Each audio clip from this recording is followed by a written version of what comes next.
Longest Day is a podcast from a female-founded destination practice that believes that crisis isn't an if, it's a when. We are an organisation unafraid of crisis, but have never known one to be resolved in a single day. However long the day or night that gave rise to the crisis in the first place, there's always something we can learn. I'm Leah, the founder and CEO of Broadstairs Consulting, a problem-solving consultancy offering crisis and governance advisory services to help leaders and organisations thrive and flourish. We operate in the gap between legal and public relations, at the coalface of difficult situations, believing that most crises are avoidable and the impact of inevitable ones usually can be mitigated. Our guests have overcome a litany of crises.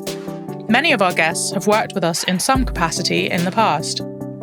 All of them have stories worth hearing. We trust them to make this worth your while. We hope it helps you trust us. Today, we welcome the former Mayor of Liverpool, Joanne Anderson, who made history as the first directly elected black female mayor for a 2-year term between 2021 and 2023.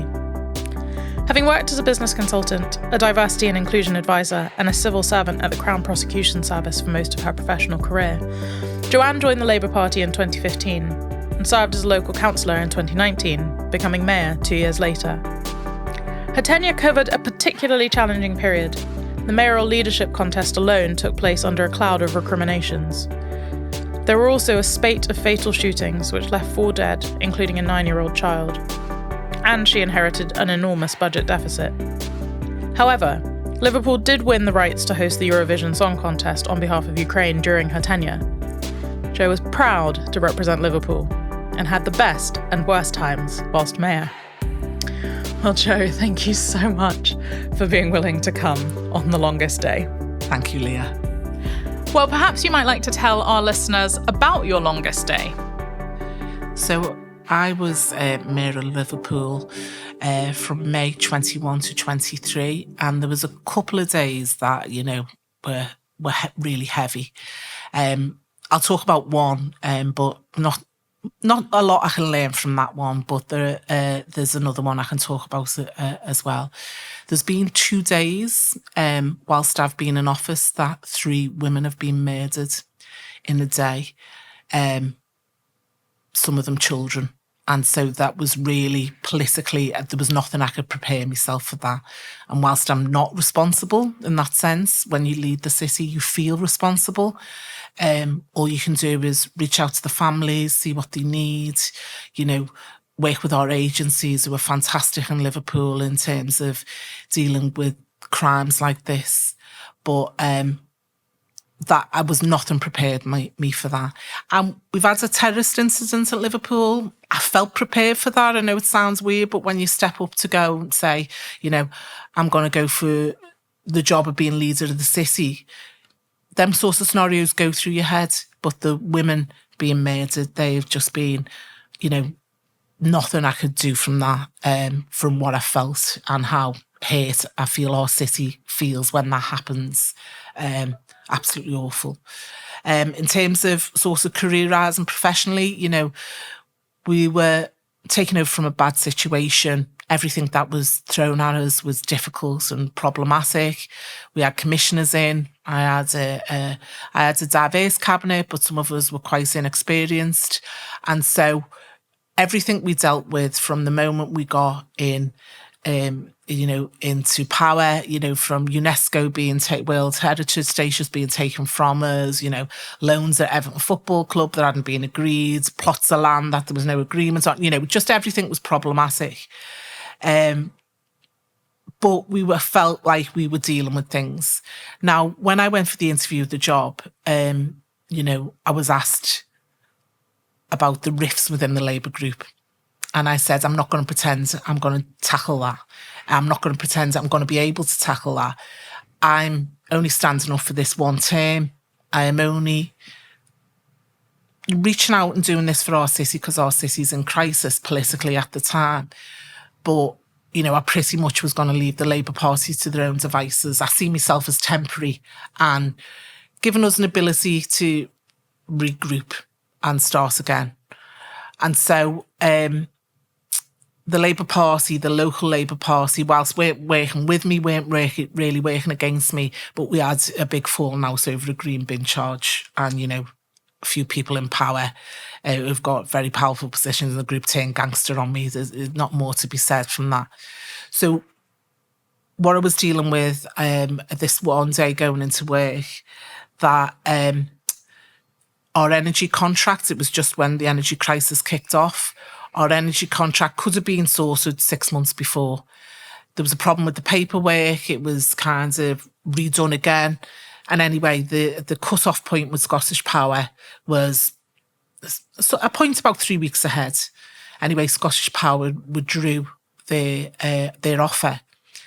The local newspaper reported it as costing us £16 million. Liverpool City Council doesn't just contract energy for itself, it contracts energy for schools and other places. So that was quite horrific. And it was, the reporting of it was horrific because it was just making more of it than, it was already bad. They were just making it worse.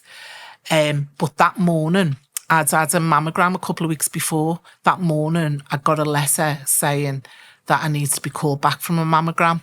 And I didn't really think of it as serious at that point, because you get called back for other stuff. I hate to go into detail, but for smears and stuff, you get called back for. But then I read it and it said, you will need to take painkillers before. And I was like, oh, this doesn't sound good. So I wasn't in a good mindset dealing with that about the contract. And then the Labour group wanted a kangaroo course. They wanted me and my deputy, who was the finance lead, to sit at the front of the chamber while they just hurled abuse at us, basically. And, your Labour group or your group are supposed to support in situations like that. How can we deal with this? How can we communicate it? What can happen. The fact that everyone was kind of against us at that time was just making it more than difficult. And I can only compare it, I dealt with a lot of problems and a lot of negative press. I knew I was thick-skinned, and that's why I stood up for the role. But because of what I was going through personally as well, I had to I can only describe it as being fetal position and just taking the blows. And that's literally how I got through them next couple of weeks. It was really a bad situation. Look, the finance director and the chief executive both had to go over this. It was not acceptable to be in that position. And it did get wrapped up in, the energy crisis and all the fear and anger everyone was feeling around that. And also that the Scottish Power did withdraw the contract. If they hadn't withdrawn the contract, we wouldn't have been in that position. It's just that there'd been ample time previously. Now, on some of my reflections, what I learned about it, my cabinet, we were doing the political comms. We blamed officers straight. So it was an officer mistake. It wasn't a political decision. It was an officer mistake. And when I look back, I kind of regret that a little bit. I walk into the organisation and I feel that everyone felt awful about it. Of course they do, because it did feel like we were not winning, that's too strong a word, but we were getting over a bad time. And it was like we were getting to a new dawn, and this gave us a big, setback. I just think as a leader, you congratulate the staff for when it goes well, and you take responsibility for when it goes bad. So, it was on me in political leader in the sense that I had the power to hire and fire in terms of my leadership team. I did take those actions. Actually, the finance director resigned, and so did the chief executive. I realised that we couldn't carry on the way we had done. We needed new leadership for it. And, that happened as a result of it. So I couldn't change what happened. I could only react to it, and I did. But I just think, my biggest learning is credit staff for when things go well, take responsibility for when things don't. What, if anything, prepared you for that kind of perfect storm of a day? Everything had been a perfect storm up until then, so every day in office had been some nonsense I was dealing with. Some, taking the hit for the previous mayor's decisions over and over again. Anyone who's watching closely, will say to me now, Joe, you've done a great job. You turned the fortunes around for our city. I am really pleased about that. A developer I met recently who's just bought the Albert Dock, said 5 years ago we wouldn't touch Liverpool. So, there are things I can go, I'm really pleased about that. And I remember this journalist at Labour Party conference in Liverpool last year, and he says, "How's Liverpool?" And I said, "Well, don't you know how Liverpool's doing?"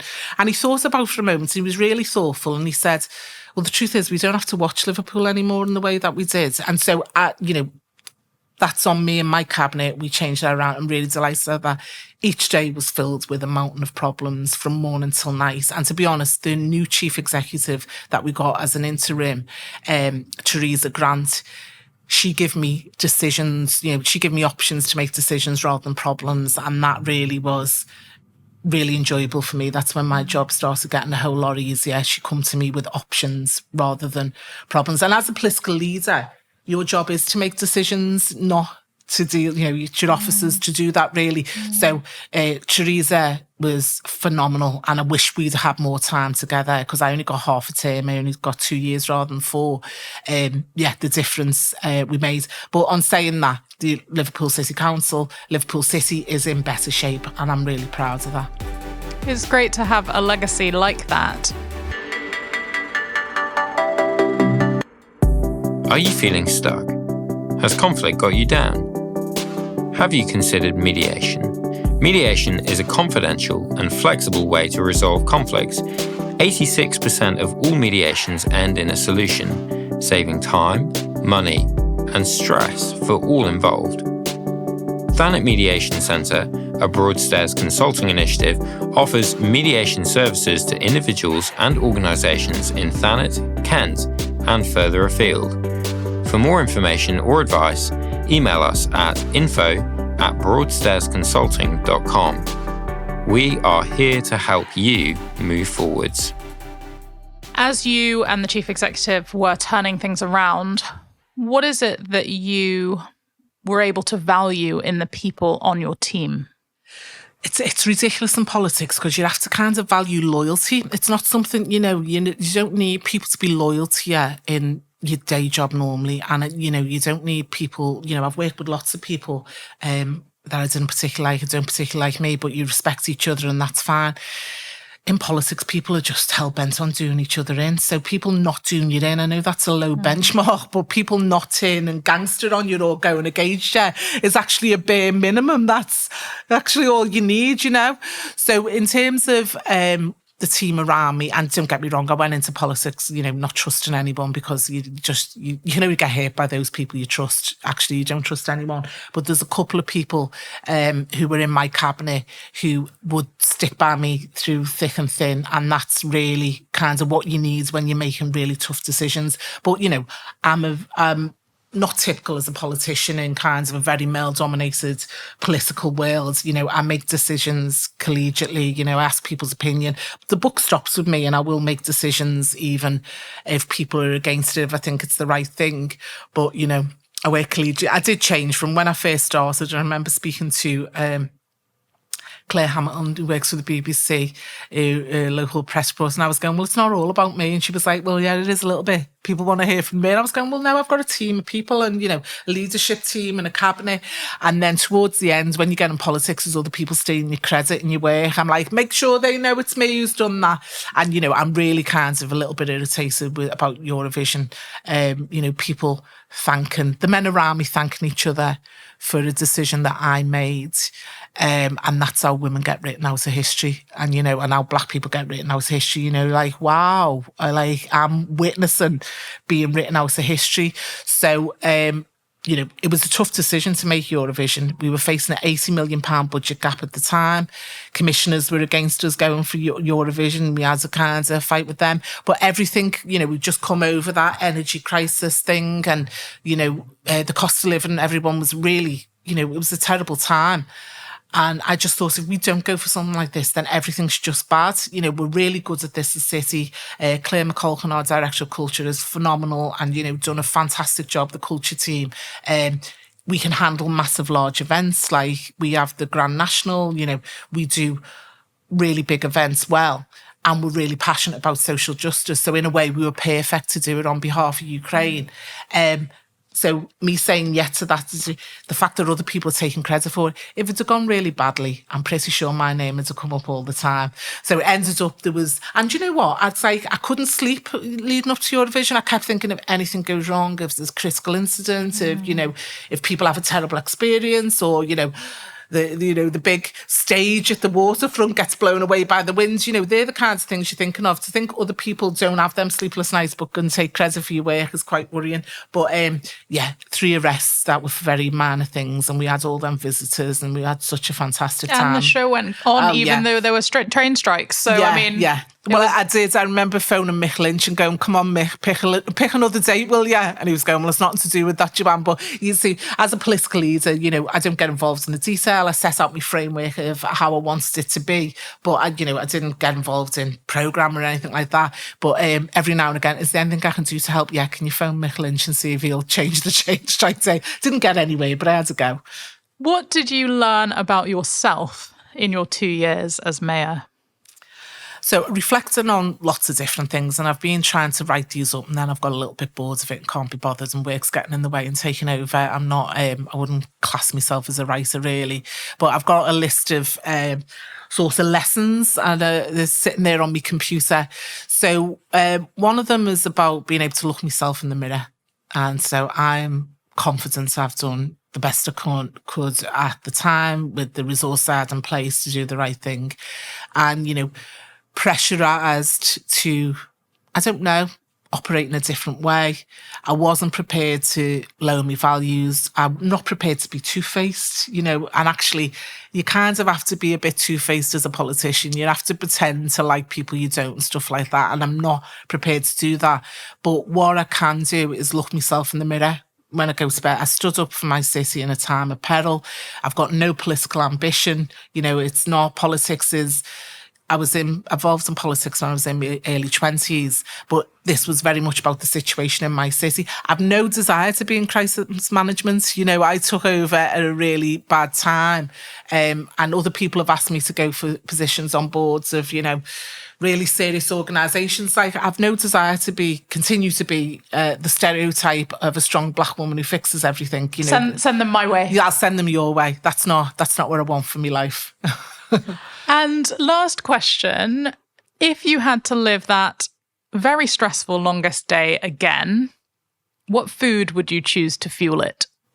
Something with sweet potato. Sweet potato, I always feel good after sweet potato. Like I've had something bad, but it's good for you. So I've slow release carbs. Yeah. I've had a bit of sweetness. It's like eating chips, but feeling okay about it, isn't it? Maybe chips and fruit. That's what it kind of feels like. So I love anything with sweet potato mash, sweet potato fries, sweet potato whatever. Sweet potato pie that we had in America last year, which was phenomenal. So yeah, do you know what? I'm really lazy as a cook. I don't cook. I avoid it like the plague, but I do a really nice jerk chicken with sweet potato wedges and coleslaw, and if I could be bothered cooking that would be the meal I'd like to come home to. Well, that's amazing. Oh, you're making me hungry.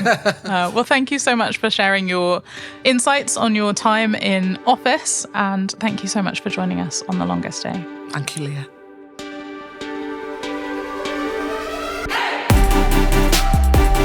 You've been listening to a Broadstairs Consulting Limited podcast. We hope you've enjoyed this episode. Tune in soon to hear the next instalment of The Longest Day. Copyright 2023. Production copyright Broadstairs Consulting Limited. All rights reserved.